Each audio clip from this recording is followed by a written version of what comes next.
Hey guys, it's Libby and welcome to my September reading wrap-up. I read 5 books in the last month and I shall not bury the lead. They were all great. This was a great reading month. I had done some culling work of my TBR during the hiatus and it has definitely paid off. Everything was, what was my lowest rating? 4 stars? 4.5 stars? Lowest rating was 4 stars, but that was a reread, so I knew what I was getting into. Everything else, 4.5 and 5. Let's get into it.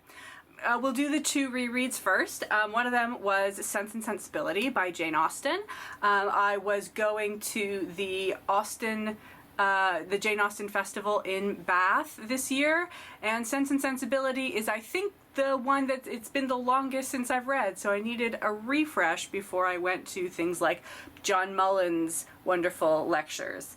If you ever have a chance to attend any of the Bath Austen Festival events, I highly recommend it. Last year, or this year, was Jane Austen's 250th birthday, so it was a little crazy this year, but things will hopefully be getting back to normal-ish in the future. I assume everyone watching at least kind of knows what Sense and Sensibility is about. I gave it 5 stars. It's great. Great to read, great to reread.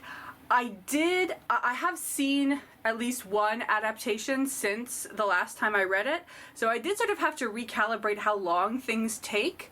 Volume 1, which is all Barton, has a lot of events in it that are actually squished down into a pretty small length of the book. We spent much more time in London than I recalled, and I was like, what is even going to happen in Volume 3? How are we going to fill it? But fill it we did. 5 stars to Sense and Sensibility. You have to read this book. The other reread was The Ghost and Mrs. Muir by R.A. Dick, which is the pen name of Josephine Leslie, so you might find it under that author's name. This inspired the film The Ghost and Mrs. Muir with Gene Tierney and Rex Harrison, a golden oldie. I initially read the book because I'm a fan of the film.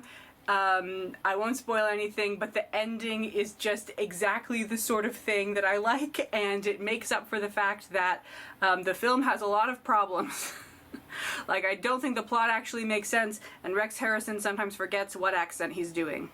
But this is the story of the recently widowed mother, Lucy Muir, who has felt very put upon her whole life, and now she wants to go live her own life, so she moves to the seaside, bringing her 2 children, and moves into a haunted house, but the ghost is chill. She makes friends with him, and he becomes sort of her life coach.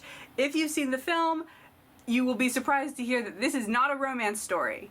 The film and the book are actually very different, and I like the book better. I know a lot of people say that. I think what's actually going on is you like whichever one you experienced first better. But in this case, I read the book after seeing the film, and I still think that the book is better.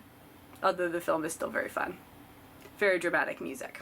So 4 stars to The Ghost and Mrs. Muir. This is a fun, adorable, light read that I think you should put on your TBR.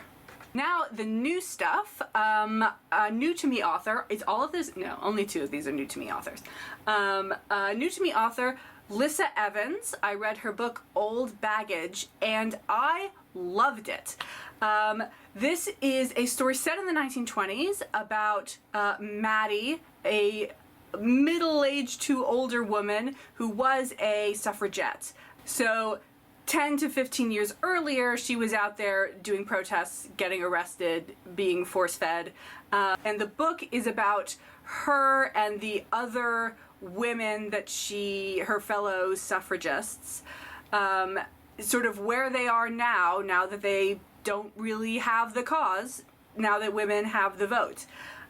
So Maddie is sort of trying to start a girls' club, and this puts her in conflict with one of her former colleagues who is also sort of starting a youth club, but fascist. One of her friends has become addicted to alcohol, so, you know, it's not a fun time, but this was really interesting. I love these characters, and I really admire Maddie even when she messes up. I highly recommend Old Baggage, 5 stars, put it on your TBR. We're really tearing through these. This is going to be quite a short wrap-up. I think it's an unfortunate element of culture or possibly language, that it's much easier to say a lot about things that you don't like than things that you like. So if there were things that I disliked about this book, or any of these books, I would be able to spend a long time explaining what all of the problems are. But when a book is just great, I don't know what to say other than it's great and all the parts of it are great.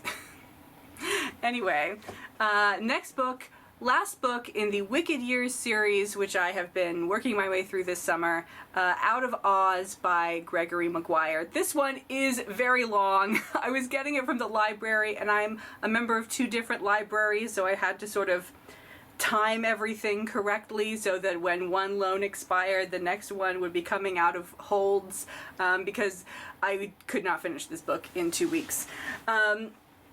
So, Out of Oz, last book of the Wicked Years, which inspired the musical Wicked, which is now a major film. The film is just based on the first book, so nothing in this book happens in the movie.